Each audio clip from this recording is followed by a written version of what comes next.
স্বপ্নকে কিভাবে লাখ ডলারের ব্যবসায় পরিণত করা যায়? লাখ লাখ ডলারের ব্যবসা গড়ে তোলা অসম্ভব মনে হলেও দৃঢ় সংকল্পের মাধ্যমে তা সম্ভব। মূল কথা হলো এমন কিছু খুঁজে বের করা যা বিক্রি করার ব্যাপারে আপনি উৎসাহী। সুজি বাতিজ নামের একজনের কথা বলছি। তিনি সব সময় একজন উদ্যোক্তা হতে চেয়েছিলেন, কিন্তু অনেকবার ব্যর্থ হন। তারপরও তিনি হাল ছাড়েননি। সে একটা সাধারণ সমস্যার সমাধান করেছিল, বাথরুমের খারাপ গন্ধ। এর ফলে পুপৌরি নামে তার অত্যন্ত সফল পণ্যটি তৈরি হয়। রহস্য কিন্তু এই প্রোডাক্টের কথা নয়, মানুষের কথা।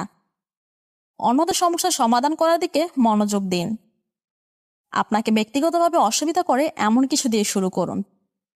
তাহলে শুধু পণ্য বিক্রি নয়, মানুষকে ব্র্যান্ডের মূল ফোকাস করুন। যখন আপনি আপনার কাস্টমারদের ইস্যুগুলো ভালোভাবে বুঝতে পারবেন, তখন আপনি এমন একটি ব্র্যান্ড তৈরি করতে পারবেন যা তারা সত্যিই পছন্দ করে এবং বারবার আপনার কাস্টমাররা ফিরে আসতে থাকবে।